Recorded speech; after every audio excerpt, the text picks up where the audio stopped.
61 AD, the western edge of the Roman Empire. I'm Matthew Settle. Here a warrior queen rose in revolt. Her name was Boudica. She united the British tribes against Rome, sacking cities and spreading panic and destruction wherever she went. The Roman governor at the time, Paulinus, scraped together 10,000 men in a final attempt to crush her here, on the main Roman road, Watling Street. This battle would decide the fate of Britain and test the bounds of Roman conquest. Now, with new video game technology, you're about to see this great battle as never before. The vast numbers of soldiers, the troop formations, how they fought, and how the battle was won. You get the view the generals wished they'd had. Now, decisive battles.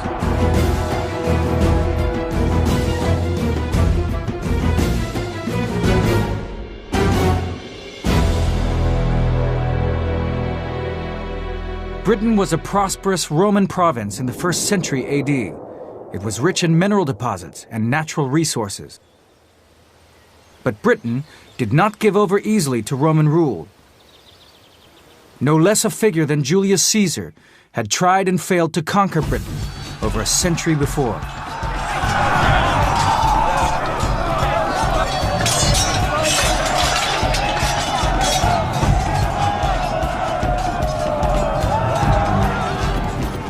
Rome successfully invaded Britain in 43 AD. But it took several more years to pacify the various tribes that populated the region.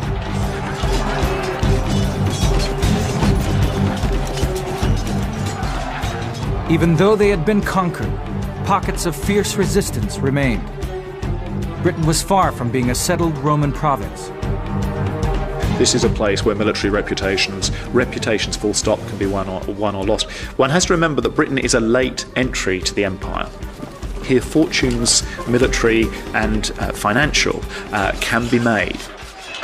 In Britain, the Romans ruled over a patchwork of tribal kingdoms. In the north were the Brigantes, in the south, the Belgae and Regni, and in the east were the Iceni.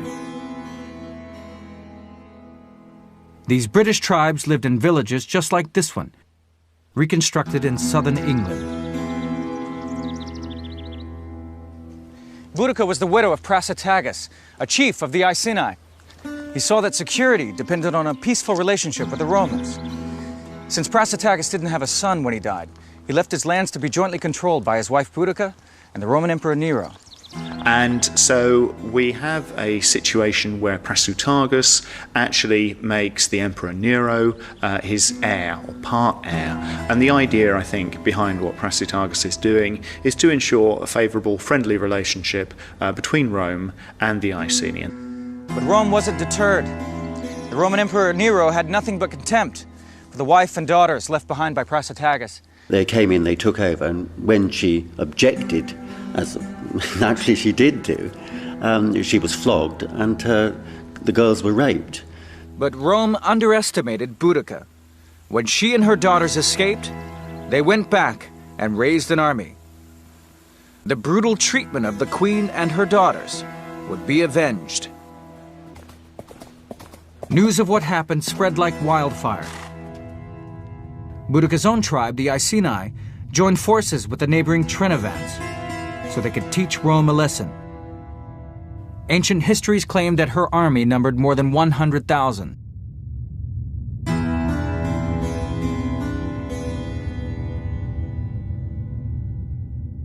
And like most Iceni women, she was not afraid of a fight. I suppose today she has special significance because she was, after all, a woman.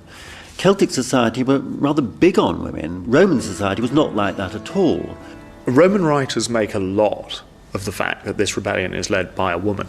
The Romans emphasise this very strongly in their accounts, and they regard Boudica as this very, very strange, sinister figure. Something rather unnatural, really. The Iceni fought with a variety of weapons: spears, swords, and axes. Many smeared woad, a primitive blue dye, over their faces, and sometimes their entire bodies. We know that the Celtic warriors traditionally fought without clothes on at all. I don't think that was necessarily true at this period. I expect they will have had trousers, and you also know they had great big moustaches. And one Roman writer, a man called Diodorus Siculus, says that when the Celtic warriors drank their soup, these moustaches acted as a sort of filter. Boudica now had an army of almost 30,000 men and women. She attacked the town of Camulodunum and utterly destroyed it.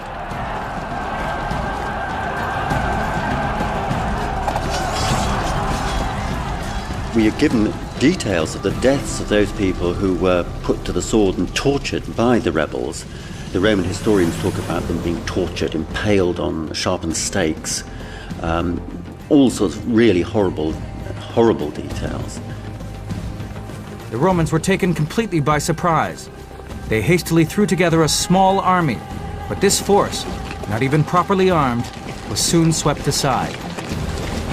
We're dealing with southern England, we're dealing with, if you like, the soft underbelly of the emergent Roman territory. It's an area which has less troops in at this particular moment in time. Rome had a full-scale war on its hands. The 9th Legion, of around 4,000 men, led by Carialis, was sent against the rebels. This was a crack fighting force. But the Britons defeated the 9th so completely that Carialis was forced to flee to Gaul to save his own skin.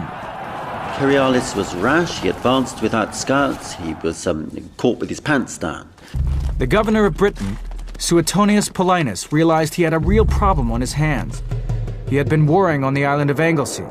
Now, he had to march the 14th Legion back 200 miles from the west coast to deal with this rebellion in his front yard. In an ideal world, he'd wait, he'd get more troops together before confronting her. So there's a little bit of manoeuvring that has to go on first. Troops need to be called in. He needs to get to somewhere where he can operate against Boudica. Paulinus hurried to Londinium, present-day London. But he had too few men at his disposal. He did not want to end up like Carialis and rush into battle only to be defeated. He needed time to build up an army. He decided to do the unthinkable and abandon London. The people of London begged him for help, but Paulinus ignored their pleas and left them to the mercy of the Britons. He needed time to raise up an army and devise a battle plan. His 14th Legion were all experienced veterans, but even counting their auxiliaries, they numbered only 6,000 men. Boudica's troops surged into the city. They slaughtered Roman civilians and Britons alike, and after a day-long rampage, sacked the city. The Boudican Rebellion was very serious. It was bad news for Rome. And quite apart from anything else, 80,000 people who were friendly to Rome, and including Romans themselves, were massacred by the rebels right at the beginning of the revolt. So it was really bad news, and there was even a possibility that the Romans might have been thrown out of Britain, and that would have been a disaster for Roman prestige. In one day, Boudica had destroyed the center of Roman influence in Britain. Now the Romans had to stop her, or they would lose Britain altogether. 61 AD. Boudica, Britain's warrior queen, is fighting to end the Roman occupation of Britain. The Roman general Paulinus ordered his army to march east. But while they were still on the move, Boudica sacked Verulamium.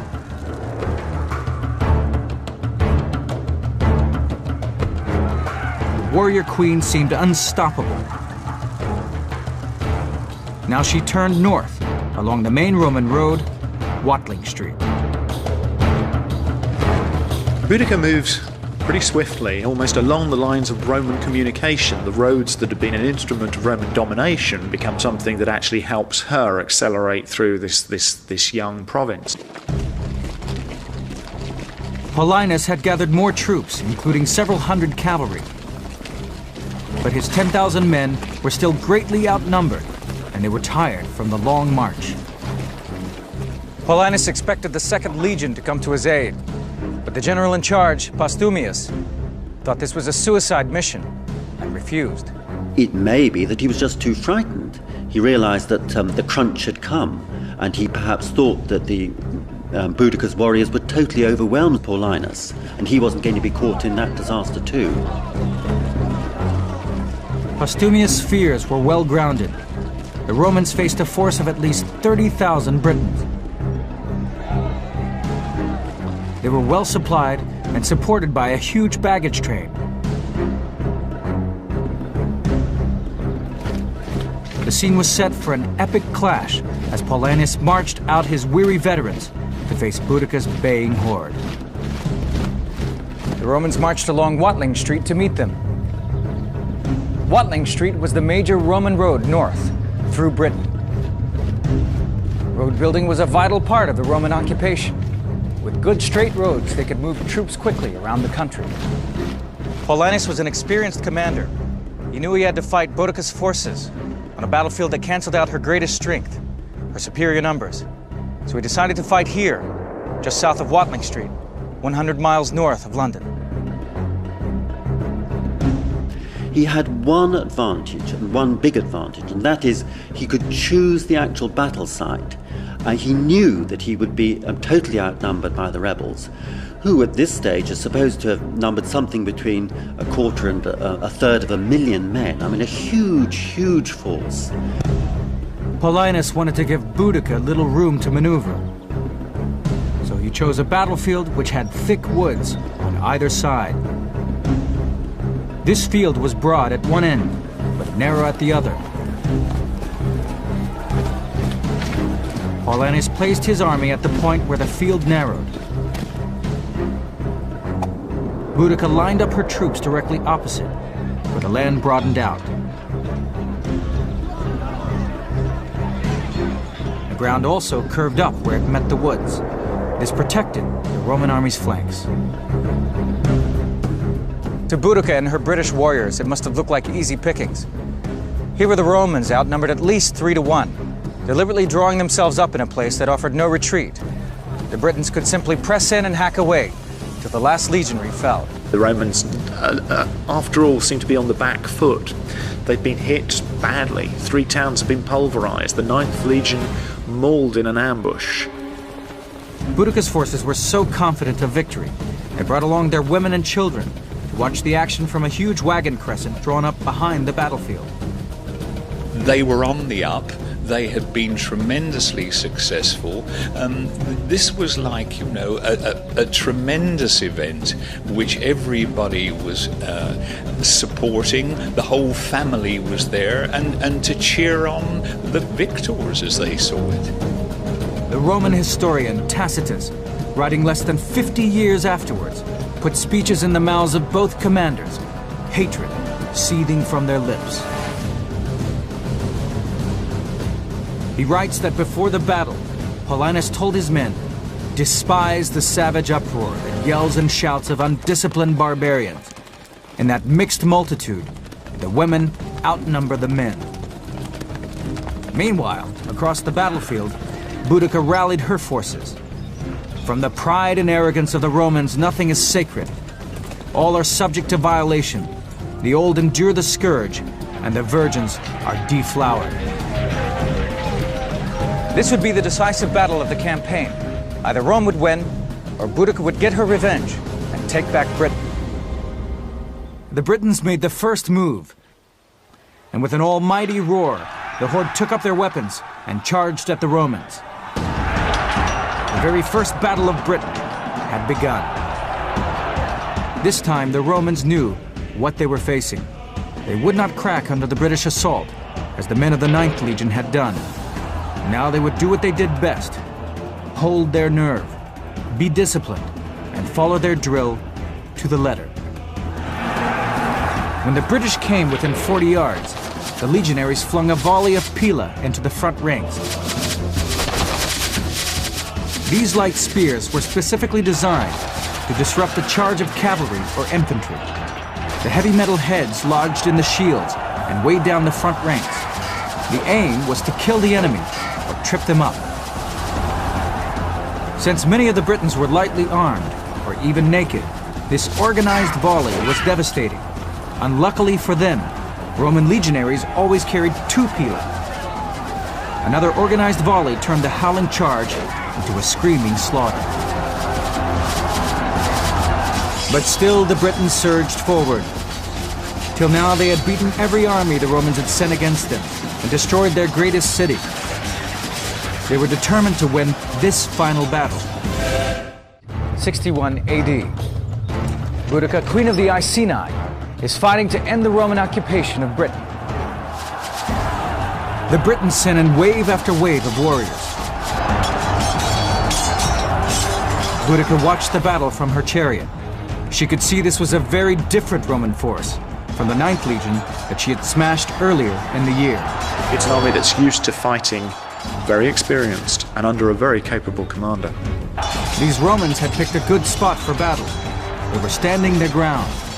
Her favorite technique of intimidating the enemy was not working against this veteran army. Her army was much larger, but it was being funneled into the narrow end of the battlefield. She could not outflank the Romans.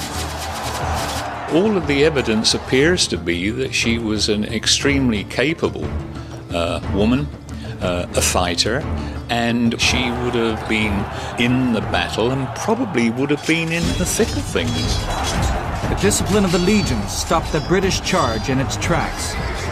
Now Paulinus ordered the Roman troops forward. Fairly familiar Roman shock tactics. You lead with the javelin, and then as the enemy is approaching you, slowed down almost to a walk, you run straight into them. You hit them very hard. At the same time, the Roman cavalry plowed into the disorganized horde. There was chaos in the ranks. The Britons had had much longer swords, and they would have really needed space to use these to effect. They had absolutely fantastic courage, but really they couldn't deploy, they couldn't utilize their courage, they couldn't utilize the fighting tactics for which they were best suited. Everything was on the side of the Romans. In the press of battle, with no proper leadership to drive them on, many Britons decided to cut and run, and live to fight another day. But now their earlier arrogance was working against them.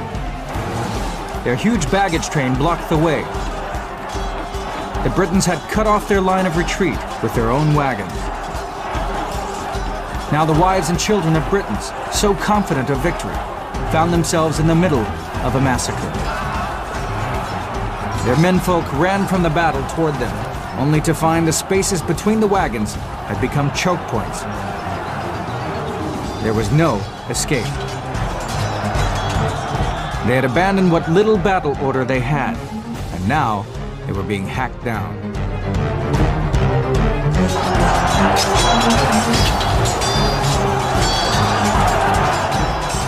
The Roman legionary fought with the gladius, the short stabbing sword, and stab upwards alongside the shield with the right hand into the stomach area of the enemy.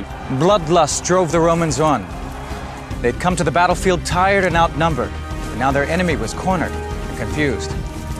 The Romans showed no mercy. Tacitus says that they just saw red, it was a sort of battle haze, and that having pushed the British warriors back onto their own wagon line, that they just cut down the draft animals, cut down the women and children, spared absolutely nothing. They killed combatants and non-combatants alike. The Britons were caught between Roman steel and a barricade of their own creation, a crescent of chariots where their families had been watching, hoping to see a British victory. Now they too lay dead at the feet of the Roman troops. The death toll, though no doubt exaggerated in Rome's favor, reflects the incredible carnage done that day. It was claimed that Rome lost only 400 men to 80,000 Britons. I think it is likely that it was so. It would be very rash to say that 80,000 is anything like an accurate number, but I think it will have run into thousands. And as for the Roman losses, I think that 400 is probably the number of people who actually perished and fell on the battlefield. Whatever the figure, Rome had won a devastating and decisive victory. When Postumius, who had been afraid to help Paulinus, got word of the Roman victory, he was so overcome with shame that he committed suicide.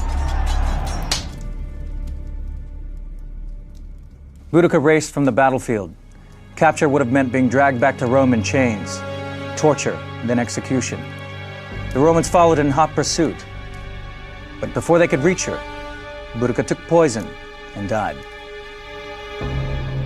There are two stories about the fate of Boudica. One is that she fell ill and died. The other is that she took poison. The simple answer is we don't know. There is an urban myth that she is buried under platform 9 at King's Cross railway station in London, but there's absolutely no evidence to support that story. Boudica's death marks the end of effective resistance to Roman rule by the Britons. Though pockets of revolt remained, it was clear the Britons had been conquered by Rome and would remain under Roman rule for nearly 400 years. Rome hit him very, very hard. Boudica's actual legacy for Roman Britain really was Britain really worth all this? But the answer came back quite quickly thereafter. Yes, it was. Today, a statue of Boudica, the warrior queen, stands on the banks of the Thames. The woman who fought against the might of Rome remains an enduring symbol of defiance and a champion for her nation.